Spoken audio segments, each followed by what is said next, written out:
கோழி அடிச்சிட்டு போச்சுன்னு கேட்டால் நீ ஃபோட்டோ எடுத்து கொடுன்னு கேட்குறான். இது எப்படி இது? அடிச்சுக்கிட்டு போகிற கோழியை ஃபோட்டோ எடுப்பான் மனுஷனை பண்ணுவானா? அதை உழவன் பண்ணுவானா? அதை சொந்த வீட்டில் வளர்க்குறத அது மாதிரி ஆடு மாடு இந்த மேடு தட்டி போயிருப்பதை உழவர்கள் தானாக சரி பண்ண முடியாது. அதை தமிழ்நாடு அரசாங்கத்தினுடைய வேளாண்மை பொறியியல் துறை அக்ரிகல்ச்சர் இன்ஜினியரிங் டிபார்ட்மெண்ட் இருக்கிறது அது வந்து பொக்லைன் வச்சு கிளியர் பண்ணி கொடுக்கணும். இல்லைன்னா இதோட போயிடுச்சுன்னா இவர்கள் விவசாயிகள் தன்னுடைய சொந்த முயற்சியில் அதை மீட்க முடியாது. அதன் பிறகு இந்த நிலம் பாழாகி போய் நாளைக்கு பிளாட்டு போட்டுக்கிட்டு கம்பெனிக்காரன் வந்து நிடுவாங்க. ஒரு பொறுப்பின்மை காரணமாக அதை வந்து திறந்து பார்த்துருக்குறாங்க, திறக்க முடியலன்னு விட்டுட்டு போயிட்டாங்க. அப்போ புதுசாக திறந்த இப்போ கட்டப்பட்ட ஒரு ஷட்டரில் வந்து அந்த பலகையை மேலே ஏற்ற முடியல, தெருக்கு டைட் ஆகி போச்சு அப்படின்னா இது எப்படி நம்புறது? இது சரி பண்ணிக்கொள்ள முடியாது. அப்படி ஒரு பொருள்கள் அவர் பருப்பு இதெல்லாம் வச்சுருந்ததெல்லாம் ஒரு மூட்டை கூட தேரலை. அந்த மில்லினுடைய எந்திரம் முழுசும் பாழாயிடுச்சு.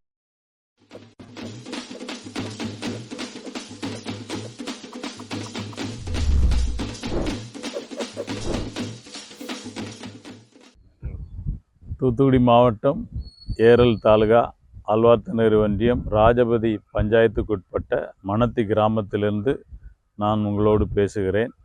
கடந்த பெரும் கோரத்தாண்டவமான மழையினால் எல்லா பகுதிகளும் தூத்துக்குடி மாவட்டமும் பாதிக்கப்பட்டது. அதுலேயும் விசேஷமாக தென்பகுதியிலே கடம்பாகுளம் பகுதியிலே பெரிய ஒரு உடைப்பு ஏற்பட்டு நீர் வந்து நேரடியாக தாக்கிய கிராமம் மணத்தி. நீங்கள் இங்கே பார்க்கிறீர்கள், முழு சாலையும் துண்டிக்கப்பட்டிருக்கிறது. வயல்வெளிகள் எல்லாம் மண்மேடுகளாக காட்சியளிக்கிறது. வெள்ள நேரத்தில் வயல்வெளிகளில் 6-7 அடி உயரத்திற்கு நீர் சென்று பாய்ந்து கொண்டிருந்தது. இதனால் மக்கள் வாழ்வாதாரத்தை இழந்து தவித்து கொண்டிருக்கிறார்கள். குடிநீர் குழாய்கள் எல்லாம் துண்டிக்கப்பட்டு இயலாமல் இருக்கிறது. 10 நாட்களுக்கு பின்பு தான் மின்சாரம் கிடைக்கப்பெற்றது. இப்பொழுதும் ரோடு சாலை வசதி துண்டிக்கப்பட்டிருக்கிறபடினால் ஜனங்கள் வயல்வெளியிலே நீரிலே கடந்து தான் தெருவுகளுக்கு செல்ல வேண்டிய சூழல் இருக்கிறது. மேலும் ஆங்காங்கே இருக்கிற இயக்கத்தினர் வந்து கொடுக்கிற உணவு பதார்த்தங்கள் ஜனங்களுக்கு கொஞ்சம் ஆறுதலாகவும் தேர்தலாகவும் இருக்கிறது. இருந்தாலும் ஜனங்களுடைய வாழ்வாதாரமான உயிர் நாடி விவசாயம். இந்த விவசாயம் மீட்கப்பட்டு வயல்வெளியிலே 5-6 அடி பள்ளங்கள் இருக்கிற வயல்வெளிகள் இருக்கிறது. 3 அடி 4 அடி உயரமான மண் திட்டுகள் இருக்கிறது. மறுபடியும் அதை இயல்பு நிலைக்கு கொண்டு வந்து கரங்களிலே விவசாயிகளிடம் வந்து சேர்ந்தால்தான் மறுபடியும் அவங்களோட வாழ்வாதாரம் ஆரம்பமாகும். அப்படிப்பட்ட ஒரு இக்கட்டான சூழ்நிலையில் இந்த மணத்தி கிராமம் பக்கத்தில் உள்ள கிராமங்கள் எல்லாம் தவித்து கொண்டிருக்கிறார்கள். நாங்கள் மிகுந்த அரசிடம் எதிர்பார்க்கிறோம். துரிதமான ஒரு விவசாய வாழ்வாதாரம் எங்களுக்கு வேணும், வேறு எந்த காரியமும் வேண்டாம். இதுதான் முழுவதும் விவசாயத்தை நம்பி இருக்கிற மக்கள். ஆடு மாடுகள் நிறைய காணாமல் போயிருக்கிறது. துரிதமாக விவசாயத்திற்கு தேவையான நடவடிக்கை எடுத்து மீண்டும் அவர்களுக்கு அந்த விவசாயம் செய்வதற்கு ஏற்ற சூழல் ஏற்படுத்தி கொடுத்து விவசாயிகளை வாழ வைக்க வேண்டும். இல்லாவிட்டால் நெல் உற்பத்தி இருக்காது. முழு தேசத்துக்குமே அது ஒரு பாதிப்பை கொண்டு வரும். இந்த குளத்தை சீரமைத்து சரியாக அந்த வெள்ள நீர் செல்லுவதையும் சரியாக ரெகுலேட் பண்ணாத ஒரு காரணத்தினால்தான் இவ்விதமான பெரிய சேதம் ஏற்பட்டது. காரணம் அதுதான். தண்ணி ரெகுலேட் எக்ஸஸ் வாட்டர் போகிறது ரெகுலேஷன் வந்து நாட் ஒர்க்கிங். அதனால தான் குளம் வந்து உடைப்பு ஏற்பட்டு சாலைகள் துண்டிக்கப்பட்டு அரசுக்கு பெரிய இழப்பீடு, ஜனங்களுக்கு இழப்பு, விவசாயிகளுக்கு பெரிய இழப்பு ஏற்பட்டிருக்கிறது. இதை கவனத்தில் கொண்டு அனைவரும் இணைந்து ஒரு முடிவு கொடுக்கும்படி நாங்கள் எங்கள் கிராமத்தின் சார்பாக கேட்டுக்கொள்கிறோம். எங்களை தேடி வந்திருக்கிற இயக்கத்தினராகிய உங்களுக்கு எங்களை சந்திக்க வந்து ஆறுதல் சொல்லி ஏதோ உங்களால் இயன்ற உதவி கொடுத்து பலப்படுத்த வேண்டும் என்று வந்திருக்கிற உங்களுக்கு நாங்கள் எங்களுடைய மணத்தி கிராமத்தின் சார்பாக வாழ்த்துக்களையும் நன்றியும் சொல்லிக் கொள்கிறோம். மேலும் உங்கள் பணி தொடர நாங்கள் வாழ்த்துகிறோம். நன்றி. என்னுடைய பெயர் ராஜி மணத்தி. நான் வந்து மணத்தி கிராமத்துலேருந்து பேசுகிறேன். எங்கள் ஊர் பக்கத்தில் தான் கடம்பாகுளம் இருக்குது. இந்த கடம்பாகுளம் வந்து கிட்டத்தட்ட பல வருஷமாக உடைக்குன்னு சொல்லிகிட்டு இருப்பாங்க. ஆனால் குளம் வந்து உடைக்கவே செய்யாது பார்த்துக்காங்க. இப்போ வந்து எதனால உடைக்குன்னா புதுசாக வந்து அங்கே தண்ணி திறக்கிறதுக்கு வந்து மடை கட்டியிருக்காங்க. அந்த மடை வந்து கடைசியில் திறக்கிற அன்னைக்கு வந்து சட்ரஸ் எலும்பே மாட்டுக்கு அப்படின்ட்டாங்க. இது வந்து கண்டிப்பாக இந்த அரசு தான் அவங்க மேலே தான் இது பண்ணணும்.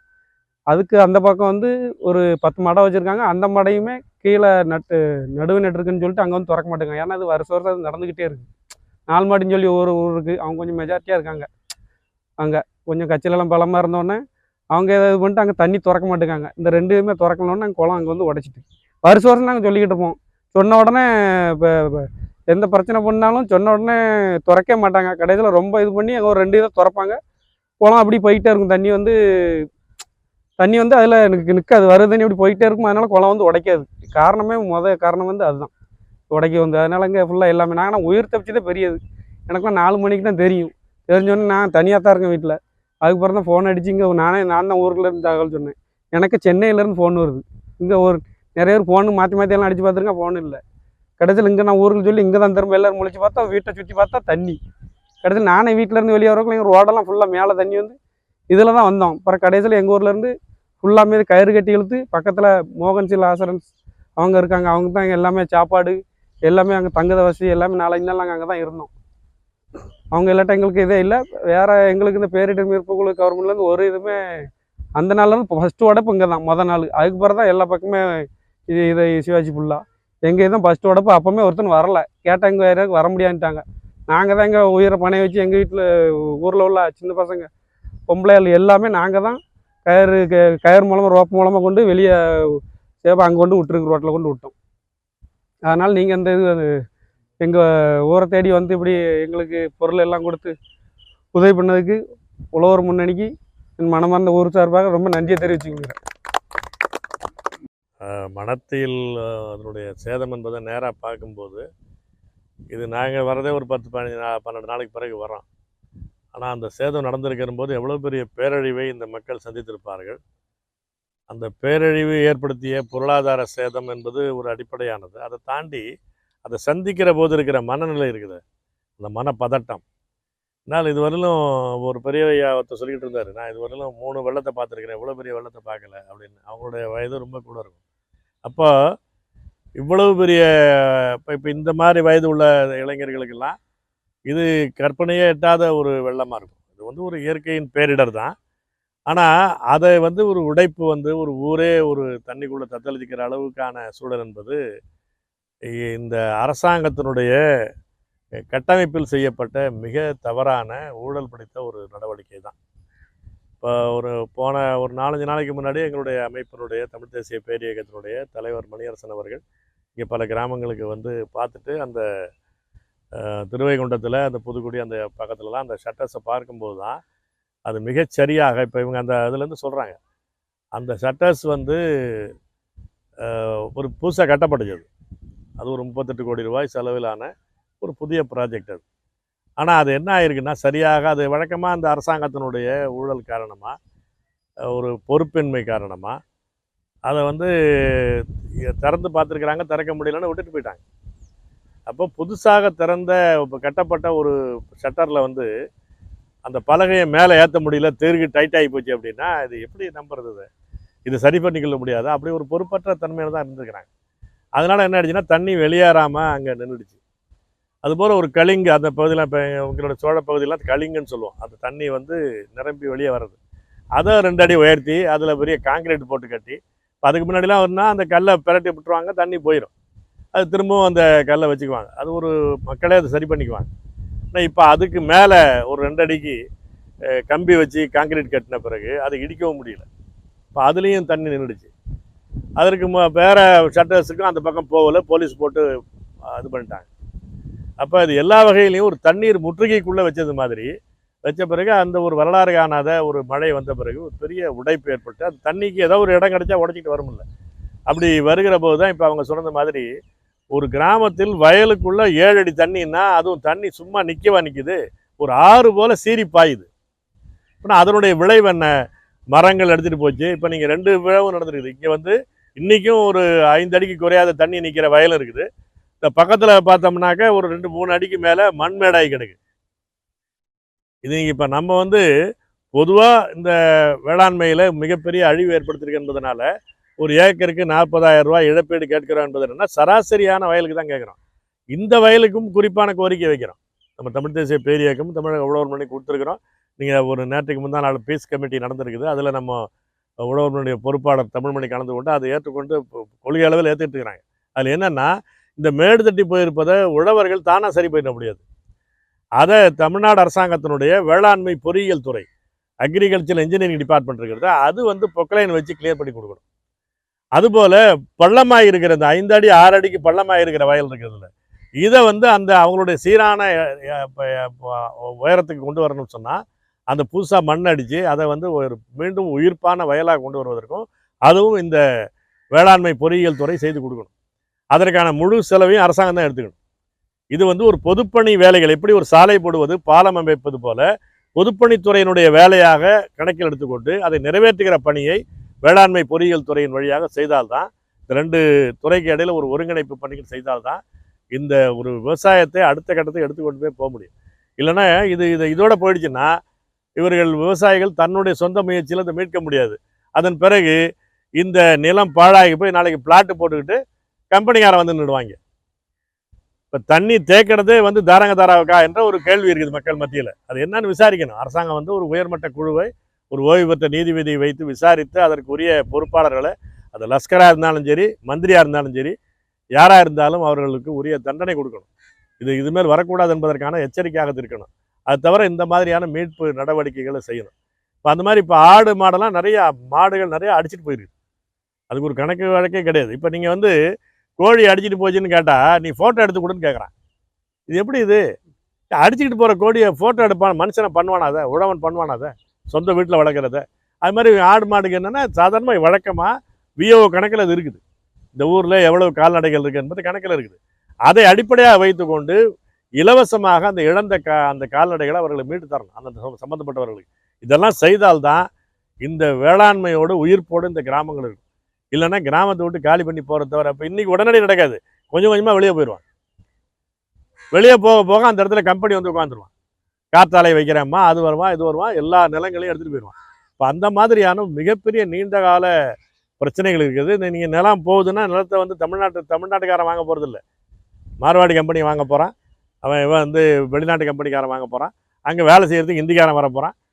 நம்ம ஊர் ஆட்களுக்கு நிலமும் இருக்காது வேலையும் இருக்காது. அப்படியான ஒரு நிலை என்பது வந்துடும். விவசாயம் இருந்துச்சுன்னா அவன் ஊரில் கண்ணியமாக அவர்களால் முடிந்த வாழ்க்கையை போராடி நிற்பாங்க. எனவே அதை மீட்க வேண்டிய பொறுப்பு தமிழ்நாடு அரசாங்கத்துக்கு இருக்குது. நம்ம இப்போ இயக்கங்கள் மற்ற மக்கள் சமூகங்கள் சில அரசியல் கட்சிகள் தொண்டு நிறுவனங்கள் அவரால் முடிந்ததை செஞ்சு கொண்டிருக்கிறாங்க. அவரவர்கள் செய்திருக்காங்க. இப்போ நீங்கள் இப்போ மோகன் சி லாசரஸனுடைய பணியை பற்றி நண்பர்கள் சொன்னாங்க. அது வந்து ஒரு உயிர் காக்கிற பணியை செய்திருக்கிறாங்கன்னா அன்றைக்கி உணவு தான் உயிர் தான் முக்கியம். பிறகு தான் நம்ம அடுத்தடுத்த வேலைகள் அது எல்லோரும் செஞ்சு அது அரசாங்கம் தான் அதிகமாக செய்ய முடியும்.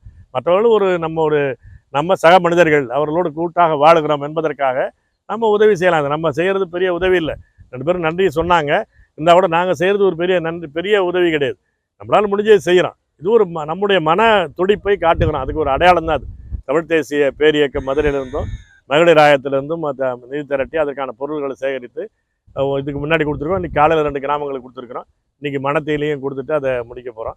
இது நம்ம கொடுப்பது என்பதெல்லாம் ஒரு சாதாரண எளிய செயல் தான். இது வந்து இன்றைக்கி ஏற்பட்டிருக்கிற இழப்புக்கும் மனப்பதைப்புக்கும் இது ஈடே கிடையாது. இதையெல்லாம் வந்து ஒரு அரசாங்கம் தான் பொறுப்படுத்தி கொண்டு செய்யணும் என்பதை வந்து நான் மீண்டும் வலியுறுத்துகிறேன். இதில் இப்போ இந்த இயல்பாக வேளாண்மை செய்கிறவங்க இந்த கால்நடை வளர்ப்பில் இருக்கிறவங்கெல்லாம் அரசாங்கத்தினுடைய கூட்டுறவில் கடன் வாங்குறது என்பது இருக்குது. அரசு வங்கியில் கடன் வாங்குவது இருக்குது. அது தவிர தனியார் நிறுவனங்கள்ட்டையும் அன்றாட வட்டிக்கும் பணம் வாங்கியிருப்பாங்க. குழுக்கள் வழியாகவும் வாங்கியிருப்பாங்க. இப்போ இது எல்லாமே நீண்ட கால தவணையாக தள்ளி வைக்கணும். வட்டிகளை தள்ளுபடி பண்ணணும். இந்த வட்டியை தள்ளுபடி செய்துட்டு அவர்களுடைய அசலுக்கு நீண்ட கால தவணையில் பெற்றுக்கொள்வது போல ஏற்பாட்டை அரசாங்கம் செய்யணும். வட்டி தள்ளுபடிக்கு சில தனியார் நிறுவனங்கள் வந்து நேரடியாக பொறுப்பேற்க மாட்டார்னு சொன்னால் அரசாங்கம் அந்த தள்ளுபடிக்கான நிதியை கொடுத்து அதை சரி பண்ணணுமே தவிர இதை நாளைக்கு வந்து ஒரு எல்லா வகையிலும் இதை பாதுகாக்கவில்லைன்னு சொன்னால் நாளைக்கு வந்து இந்த பகுதியினுடைய பொருளாதாரமே பாதிக்கப்படும் என்பதை புரிந்து கொள்ளணும். இந்த நகை கடன் அது இதுன்னு இங்கே இந்த பகுதிக்கே இருக்கிற சில சிக்கல்கள்லாம் உண்டு. அதற்கு ஒதுக்கப்பட்டிருக்கிற நிதியை அதற்கான பயன்படுத்தணும்.